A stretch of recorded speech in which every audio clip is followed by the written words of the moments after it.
Greetings once again, Pathfinders, Path Seekers, Seekers of the Truth. I am Nolen-John Zander, coming at you again with 9 elements. And this video is an introduction to sacred geometry. Now, as the title states and as the counter says, it's going to be a long one, baby. I got 10 pages here to read to you for the introduction to sacred geometry. It may be understood as a worldview of pattern recognition, complex system of hallowed attribution and signification that may subsume religious and cultural values to the fundamental structure and relationships of such complexes as space, time, and form. According to this discipline, the basic patterns of existence are perceived as sacred, for by contemplating and communing with them, one is thereby contemplating with the mysterium magnum, or the patterning relationship of the great design. By studying the nature of these patterns, forms, and relationships, and their manifold intra- and interconnectivity, one may gain insight into the scientific, philosophical, psychological, aesthetic, and mystical continuum. That is, the laws and the lore of the universe. The term sacred geometry is used also for the design of sacred architecture and sacred arts. They're employed in after these fashions. The underlying belief is that geometry and mathematical ratios, harmonics, and proportionality discoverable from the geometry also gird music, light, cosmology, and other observable and sensate features of the universe. This value system has been held throughout the world from time immemorial to prehistory. So, when we're talking about the possibility of the Big Bang Theory, it begins there and expands out. Because if there is no consciousness, if there is no master design, the question is, for all you scientists, what happens in an explosion? Chaos or unity? Conformity or chaos? There should be no patterning whatsoever in the universe if it comes out from some sort of explosion. Why is it that things to the north of the universe are moving faster than things to the south of the universe? Why is it that the universe is shaped more like a donut than a sphere?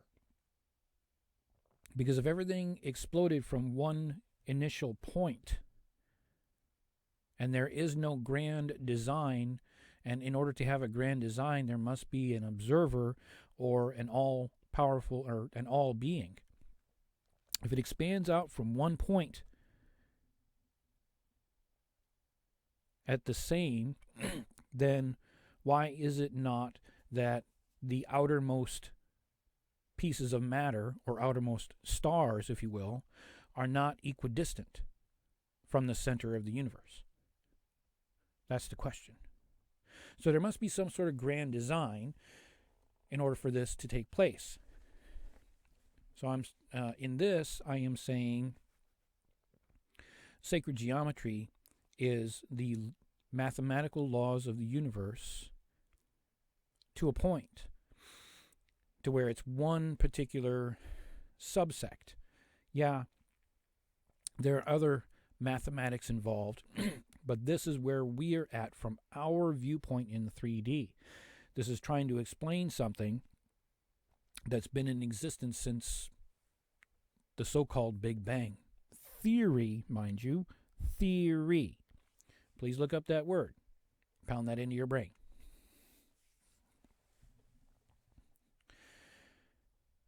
Now, sacred geometry is the foundation of the design, architecture, fabrication, and construction of sacred structures such as temples, mosques, megaliths, monuments, and churches, sacred spaces such as altars, temenos, tabernacles, places of congregation such as a sacred grove, villages, green and holy wells, and the creation of religious art, iconography, and the divine proportionality.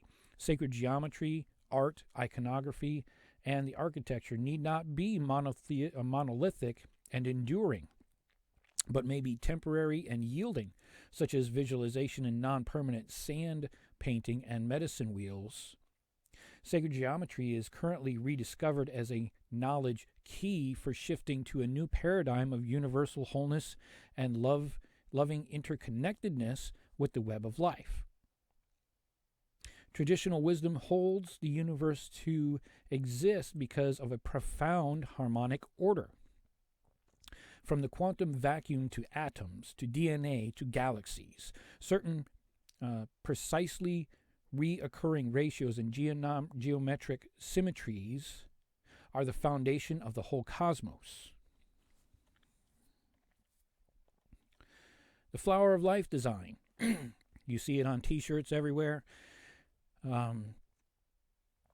The idea of the circles, the interconnected circle graphs. It can be found in all major religions in the world. It can also be found in the temples, the pyramids and the local areas in and around those in Egypt. And they can be found all over the world. Now, it's not like one person ran around the world and just stenciled this on freaking megaliths. These are laser engraved with the precision of a laser, engraved flower of life patterns throughout the world. It's kind of curious based on the time frame that these must have been carved into the rock. Just like the mysteries of the pyramid and how they were built with the so-called tools of the day, when we can't even replicate it today with today's technology. So, it contains the patterns of creation as they emerge from the great void. Everything is made from the Creator's thought. After the creation of the seed of life, the same vortices motion was continued, creating the next structure known as the egg of life. The structure forms the basis for music, and as the distances between the spheres are identical to the distance between the tones and the hall of tone in music. It's also identical to the cellular structure of the third embryonic division, or the first cell divided into 2 cells, then 4 cells, then 8 cells. Thus, the same structures, as it is further developed, creates the human body and all of the energy systems, including the ones used to create the Merkaba. If we continue creating more and more spheres, we will end up with the structure called the flower of life. The most common form of the flower of life is the hexagonal pattern, where the center of each circle is on top of the circumference of the 6 surrounding circles of the same diameter, made up of 19 complete circles and 36 partial circular arcs enclosed by a large circle. The creation of the flower of life. In the earliest traditions, the Supreme Being was represented by a sphere, the symbol of a being with no beginning and no end, continually existing, perfectly formed, and profoundly symmetrical. The addition of a second sphere represented the expansion of unity into the duality of male and female, god and goddess. By overlapping the 2 spheres, the god and the goddess created a divine offspring. The Vesica Pisces motif, as it derives from the flower of life, the tree of life, and the fundamentals of geometry, has a history of thousands of years and easily predates virtually all major religions of the current era. No more monotheism, huh? The goddess of any and all religions which recognize her power and significance invariably use the Vesica Pisces to identify her. From the overlapping pools of water and the chalice well cover in the goddess's garden in Glantonbury, or Avalon, to any number of representations of the tree of life, the goddess and her ability to create and birth life are celebrated. The seed of life represents 7 stages, steps, or days of creation. The creation of a vibrating pattern of space, electromagnetic radiation, is the actual process of creation itself, which otherwise symbolized by various concepts such as days of creation, to make something otherwise almost impossible to explain much easier to handle and understand.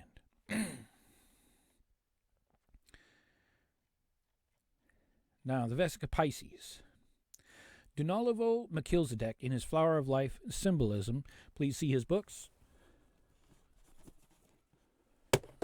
Let's just drop that right there on the computer. This is volume 1, and you can see the Flower of Life here. I'm sorry, this is volume 2. Volume 1 is the purple one. Donovo-Melchizedek. He goes into detail about the Flower of Life and his journey into his teachings with Thoth, and he goes into great detail on how he learned the sacred geometries. Volume 1 and Volume 2.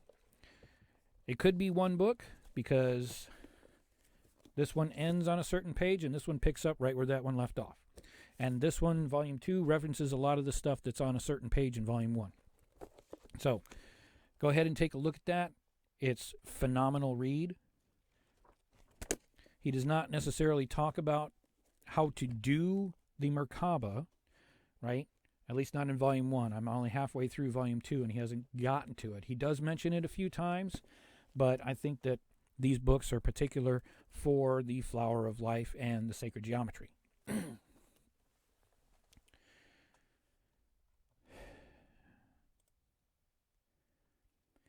The creation of the octahedron is the first step, or the first day of creation. The next stage involves the revolution of the octahedron on its axes, forming a sphere. Now, at this point, all of reality, including the cosmic designer's awareness, exists as the sphere itself. All that really exists is the sheath of the sphere itself. Pardon me. The next stage is the spirit of the Creator floating upon the face of the waters, which was mentioned in the Old Testament. In other words, the cosmic designer's next spontaneous realization or expansion in self-awareness was to venture outside the edge of the sphere and project another sphere using the previous step, materializing an octahedron and spinning it into another sphere. In the second sphere that was created by the cosmic designer,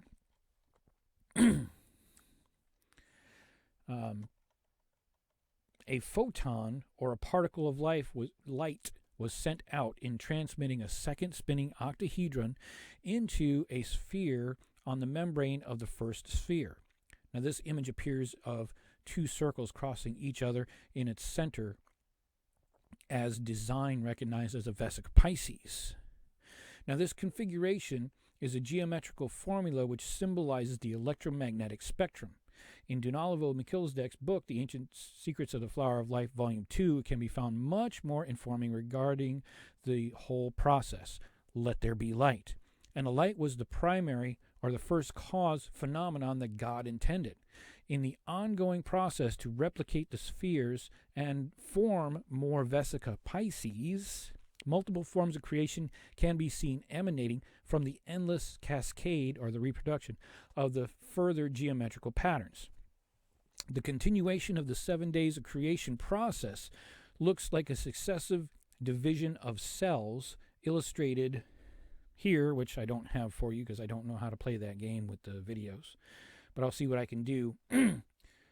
Now, the rotating octahedron, the spherical octahedron, the Vesica Pisces, which is on day 1, the tripod of the day of life, or you can see within that the triskele, right? The third day, now you have 4 spheres, or 4 cells. On the 4th day, you have 5. On the 5th day, you have 6. And on the 6th day, you have 7, which creates the original pattern of the Flower of Life on the inside, where it has those 6 petals, or the 6 Vesica Pisces within that first circle. On the seventh day, the process ends on the Shabbat, or the day of rest, Sabbath. The seed of life is completed. The whole form of the primary vortex, which contains the blueprint of the cosmos, is finally complete. The seed of life is a primary building block of the flower of life, from which comes forth the fruit of life. Another blueprint for everything. The fruit of life creates all the elements, the molecules, organisms, and even everything else in the known universe. In other words, everything that abides in reality comes from the form or from the seed of life. Symbolisms around the world that resemble the flower of life can be found in temples and churches, secular buildings, burial sites, and objects and manuscripts worldwide. Now, yeah, that's where the structures are maintained timelessly, right? If it was in my basement, right, it wouldn't last very long, right?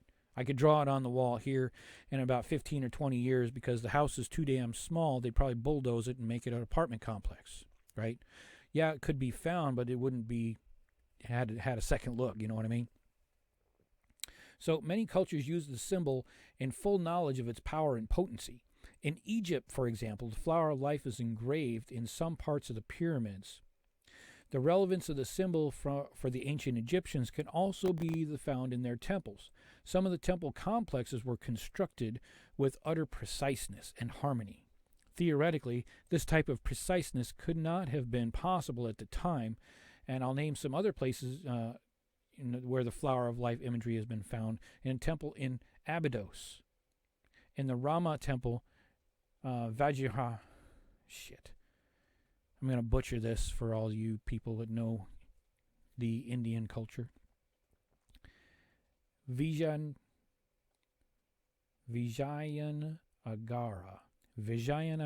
in India. In the Forbidden City in China, in the Anthikriton, in the Apis altar in Dresden, which belongs to Augustus II, the Strong in Germany, right?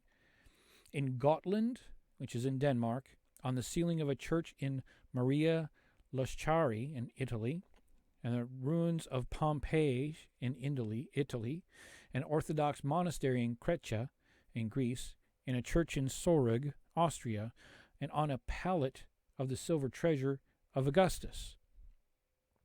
On a plot, Platte. Now, there are many spiritual beliefs associated with the flower of life. For example, depictions of the 5 platonic solids are found within the symbols of Metatron's cube, which may be derived from the flower of life pattern. Now, these platonic solids are geometrical forms which are said to act as template from which all life springs forth.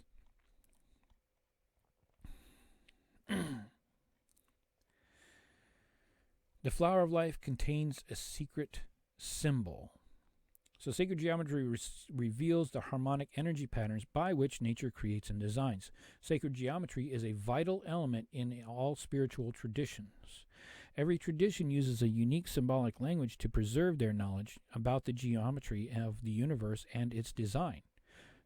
The Christians use the cross, albeit not what Jesus Christ was hung on, but they use the cross nonetheless. The Jewish have the tree of life, or the Kabbalah. The Celts have the spirals, or the triskeli, right? The Hindus have the Sri Yantra, or the swastika, which is not a bad thing, by the way.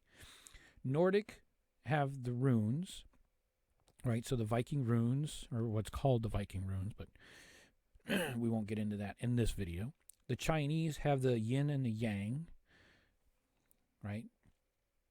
Now, within the flower of life, one can discover a secret design by selecting 13 of the spheres from the flower of life. By drawing out these 13 circles, one finds the origin of everything.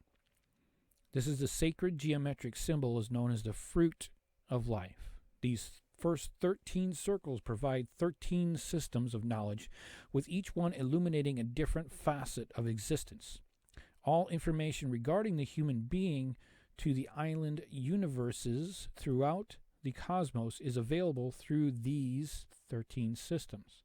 In the first system, it's possible to create any molecular structure and any living cellular structure that exists in the universe.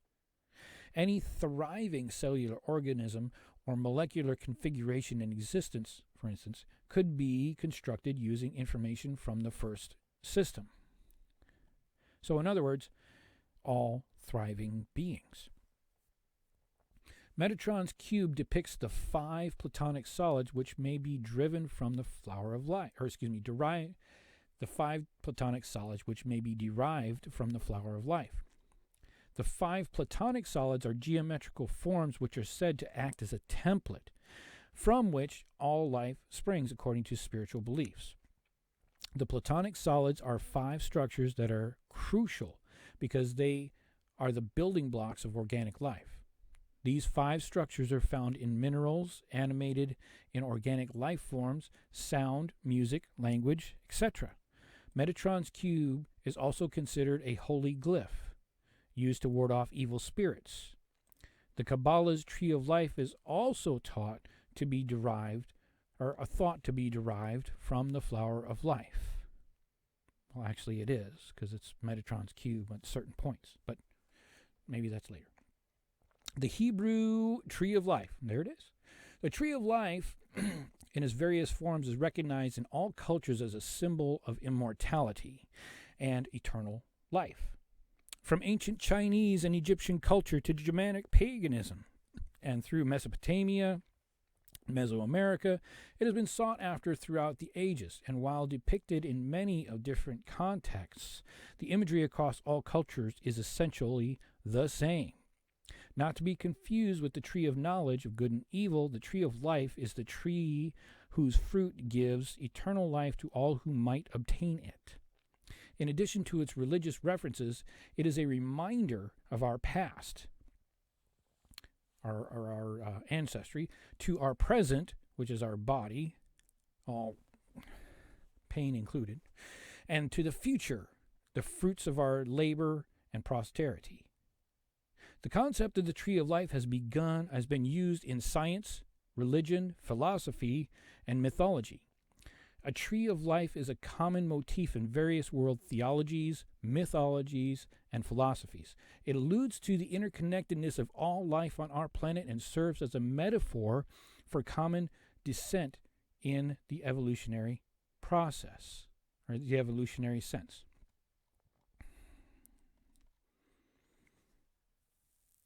Now, the tree of life can be seen within the flower of life, representing the points. So, the term of the tree of life may also be used as synonym for the sacred tree, the tree of knowledge, connecting to heaven and the underworld, and the tree of life, connected to all forms of creation, are both forms of the world tree or cosmic tree and are portrayed in various religions and philosophies as the same tree. Unfortunately, the knowledge has been lost or merely exists in parts. The flower of life carries great spiritual potency. It cannot be denied as the symbol actually appeals to us, seemingly magical, on a subconscious level. In the Kabbalah, the tree of life is used to understand the nature of God and the manner in which he created the world. The Kabbalists developed this concept into a full model of reality, using the tree to depict a map of creation. The tree of life has been called the cosmology of the Kabbalah. In the Kabbalah, every circle is aligned with one of the chakras, called the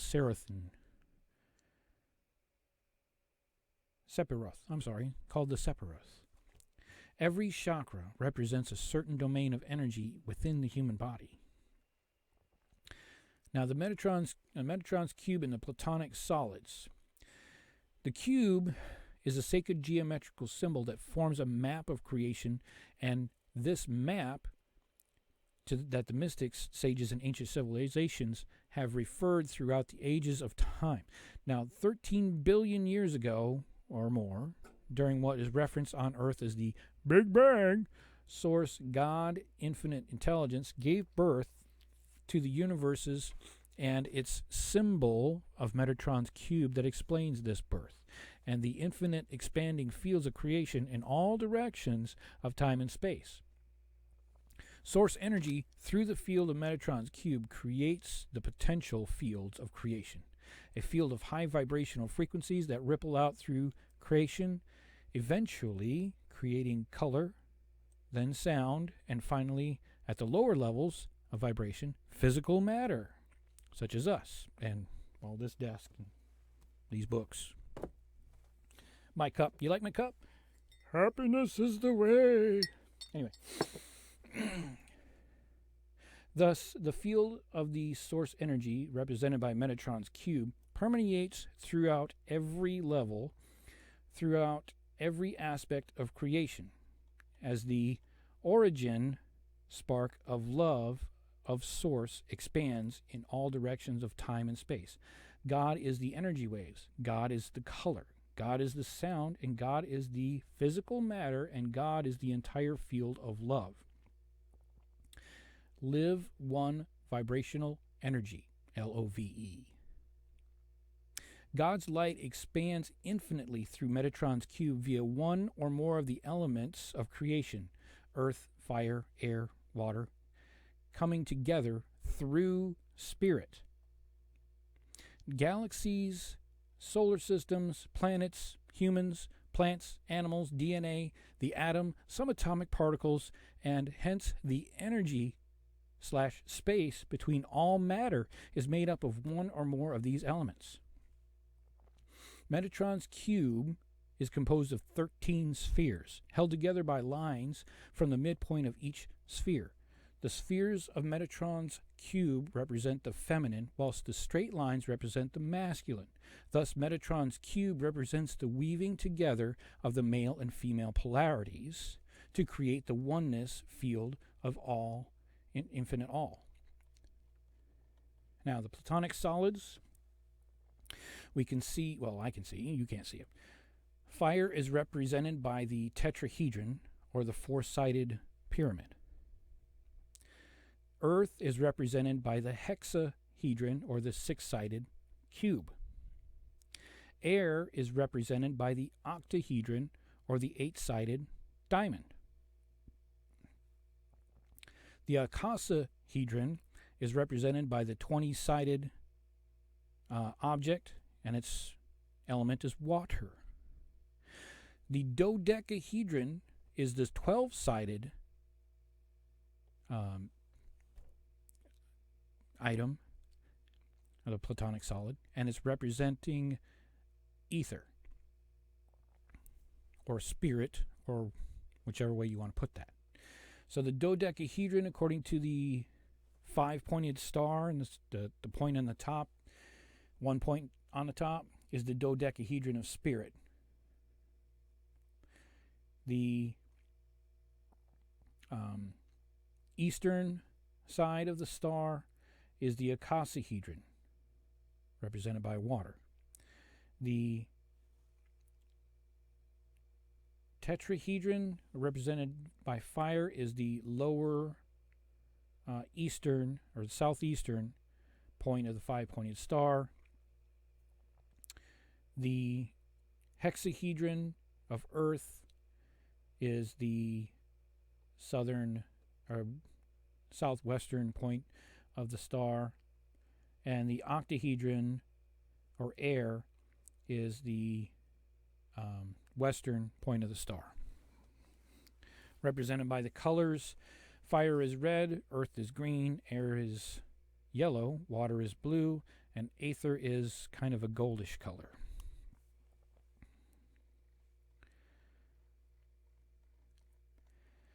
So, as with those descriptions of a photo, the physical manifestations are an archetypical expression of the energy fields beyond the physical. Sacred geometry in nature is then a tangible expression of the archetypical matrix of creation that acts as building blocks of reality.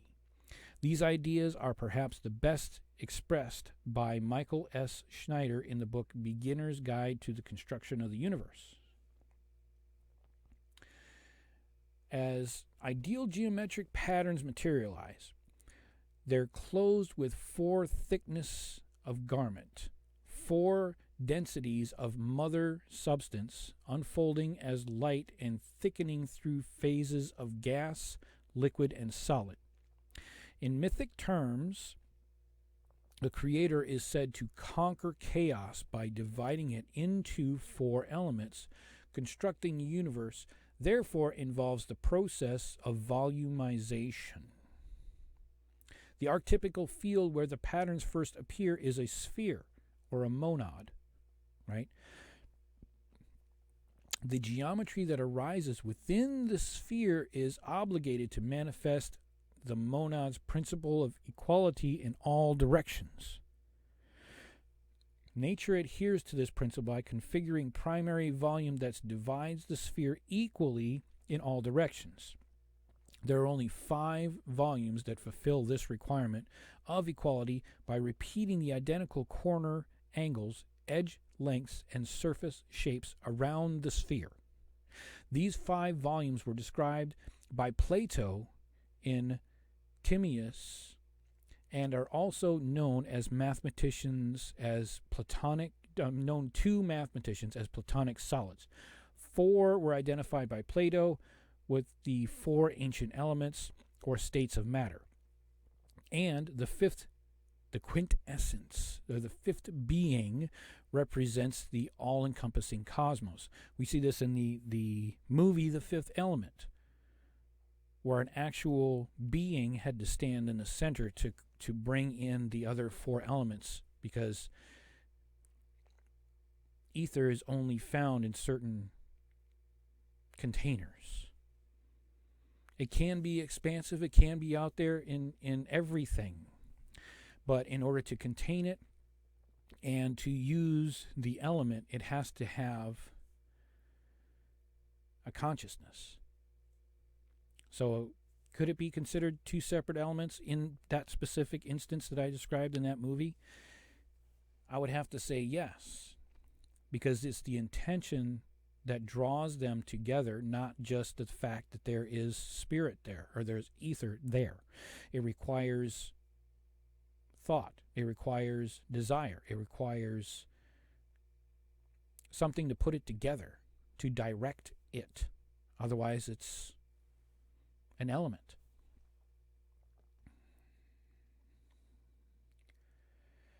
So, going further into Metatron's cube, or the 13 energy centers of our galaxy, I'm going to have to do something about this. I'm going to have to put these photos up because there's no way to describe this one. We're talking about the Earth Gateway, or the heart of the Earth, is the first chakra below the feet. The second chakra is the Earth Star, which is closer to the human body, under your feet. So think of it as the human foot, and then the first gateway, and then the second gateway is the Earth Star, right? So if you want to be technical, the Earth Gateway at the heart of the Earth, which is described herein in this text, could be the actual center of the Earth. So number 3 would be the base chakra. Number 4 would be the scroll chakra. 5 would be the solar plexus chakra. 6 would be the heart chakra. 7 would be the throat chakra. 8 would be the third eye. 9 would be the crown chakra. The soul star would be above our head, number 10, right?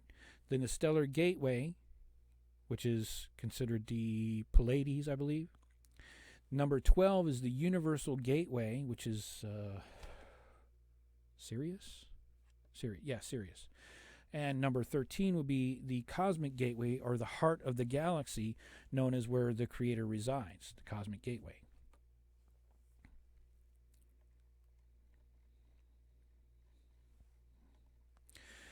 Mathematicians have long known there can be only 5 possible equal divisions of 3-dimensional space. These are the most economical expressions of space from which nature's design derive their characteristics.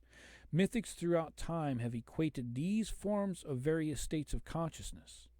Because geometric forms are transcendent in their true energy state, they are never stagnant. Thus, they can express the idea of the evolution of consciousness. All the forms ultimately nest inside each other to express the truth of our multidimensionality and the holographic nature of our consciousness.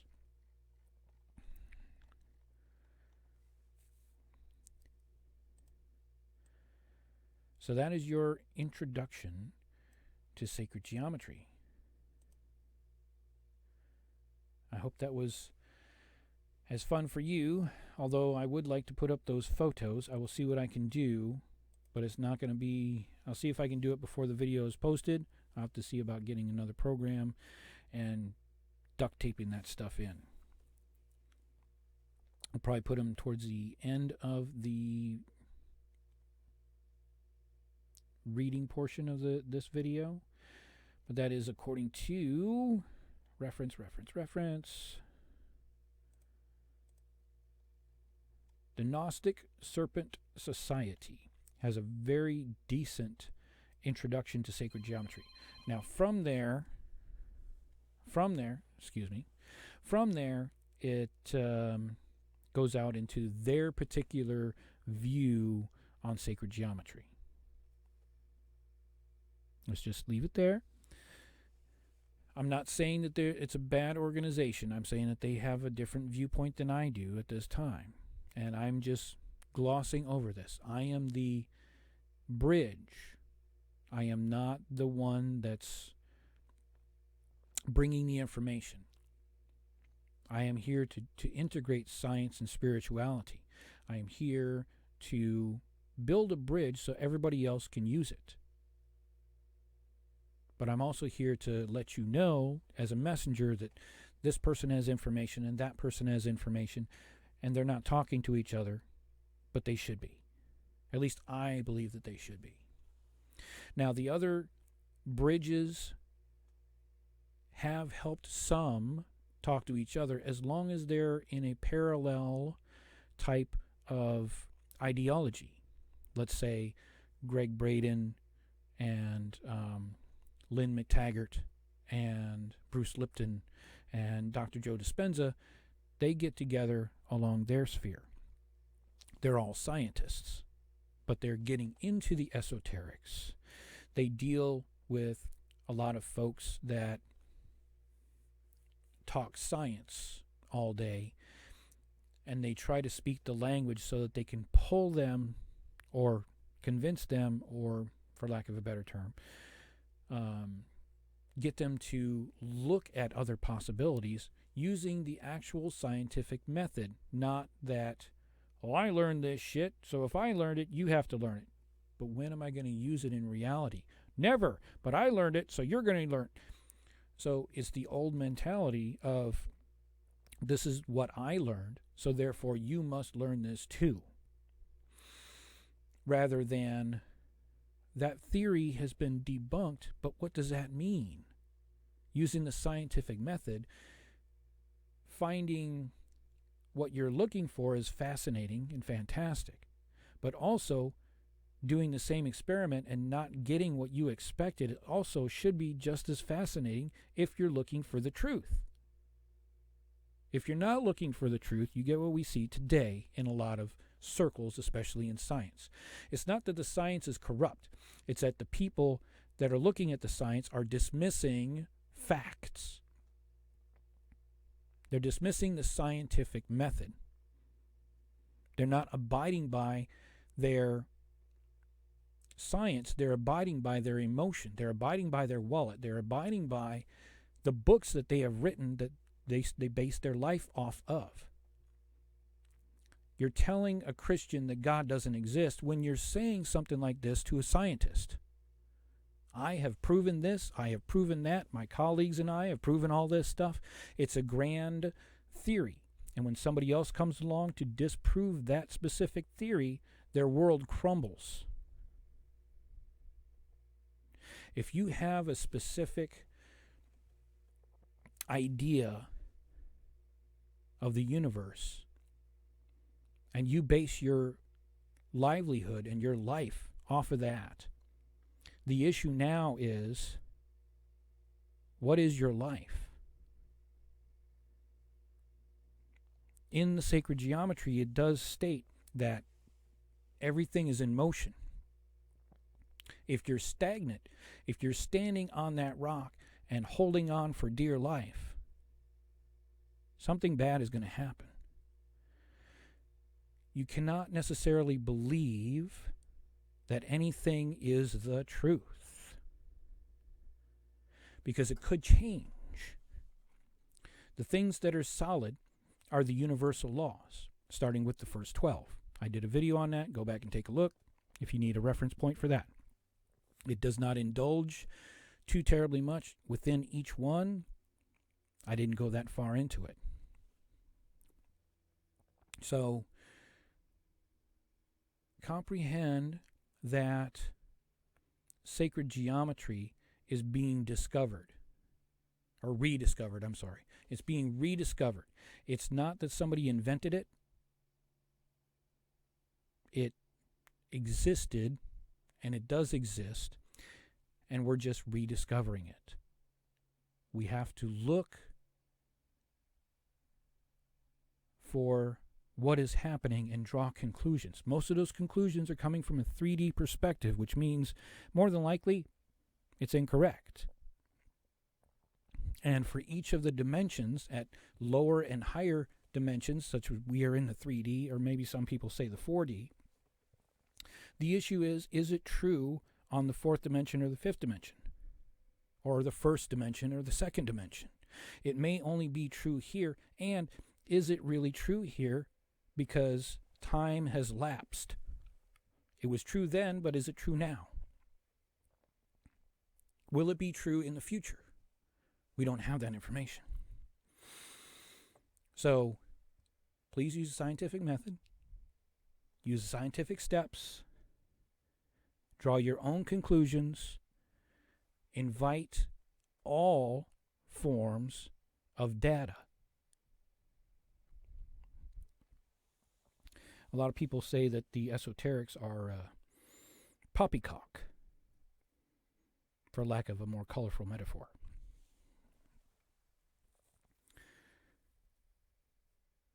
Then the church should not exist, if that's the case. Not that the church itself or the priests therein are wrong. That each man and woman, or other epitaph, is or has the feeling of highness or higher powers, whatever they may be. Okay? They know that there is more than what is here. Right? That's the curiosity. Right? We know that there's more than what has been said. We know that there is more than just what the preacher said. We know that there's more than just what the scientists say. So go find a scientist and ask them to find out or explain how water gets up the tree. Have them explain that to you. See if they can.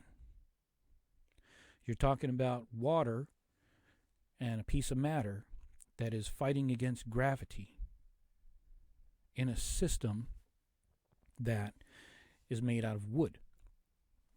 How is it possible for water to come from the ground, to be absorbed by the tree with all its nutrients, go up to the top leaf?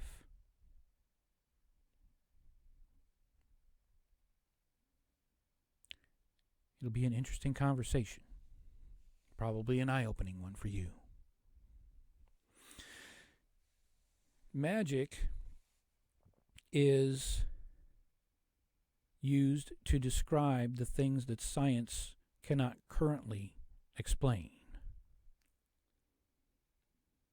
resulting in a lot of witch burnings, burnings, trying to figure out what the hell's going on and how the universe works. An ideology can be quite detrimental, whether it's religion or whether it's within the science itself. And Professor so-and-so, or Einstein's theory, or somebody else's theory, or Darwin's theory. People build their careers and their lives off of these so-called theories that are proven one way or another. But they cannot fathom to look away because they derived their conclusions in their life off of this very same theory, albeit wrong. Because they don't believe in the scientific method, they believe in, I am right, and you can go suck it. So, introduction to sacred geometry, scientific theory aside, but usable. Well, I won't say scientific theory aside. I will say scientific methods are fabulous. Curiosity is fantastic. Human demand for listen to me and not the science is a problem.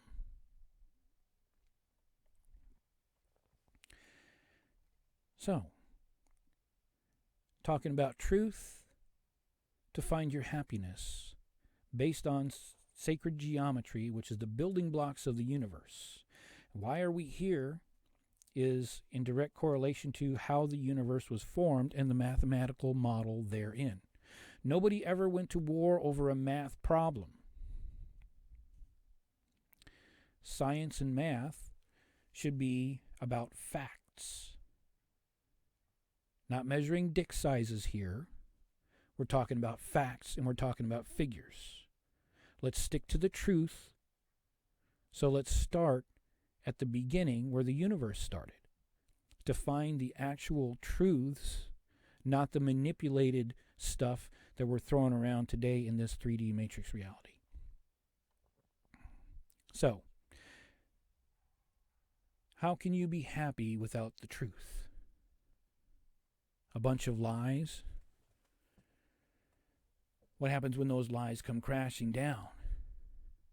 You're no longer happy. You were happy based on lies.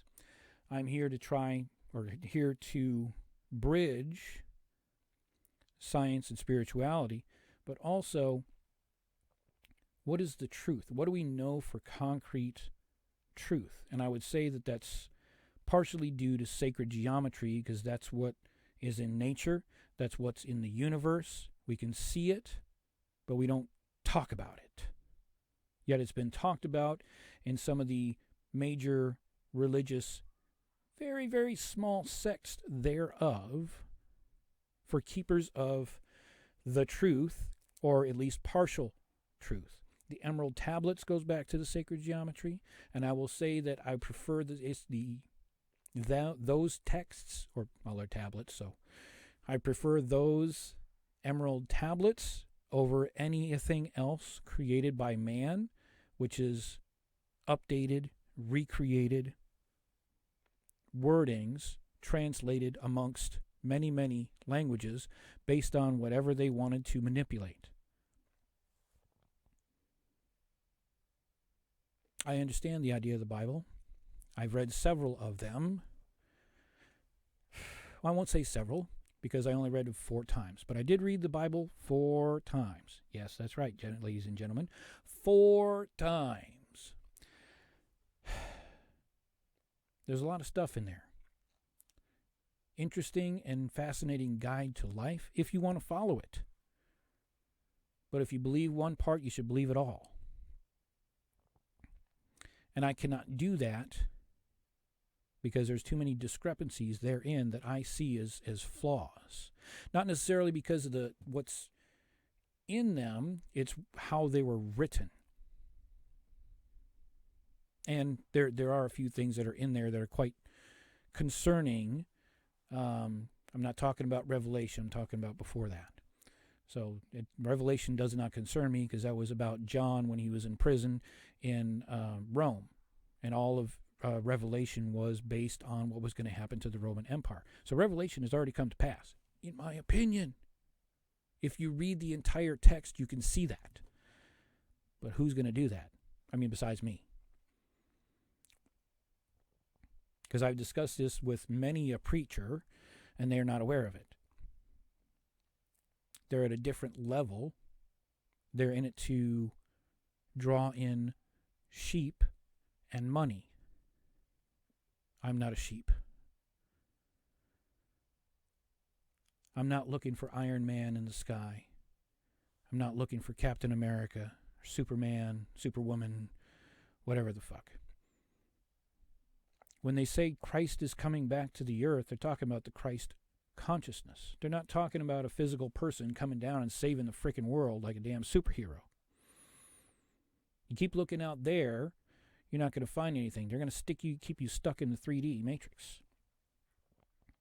So that's why I'm going through these videos the way that I am. Stay tuned. In about a week or so, in January of 2023, I will be talking about the language that I use, especially when you're curious about my name, the way I say it. I'm talking about a quantum language and a quantum grammar system.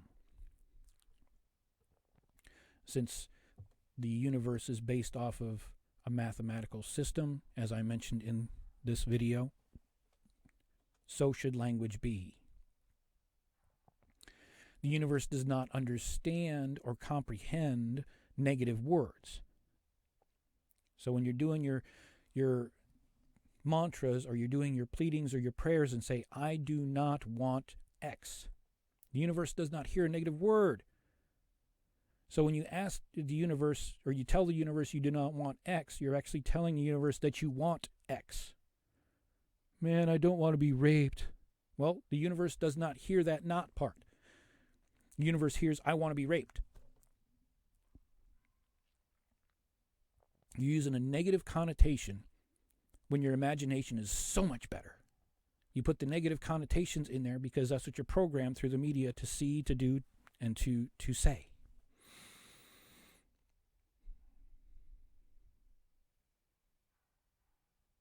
But here's a sliver of truth towards sacred geometry and a few other rants that I had to tack on the end for you.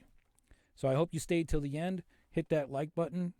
Hit that bell for my sexy face to be notified so you can see it again as soon as possible. Right? So stay tuned. Hit the subscribe button and be happy. Search for the truth and keep walking the path.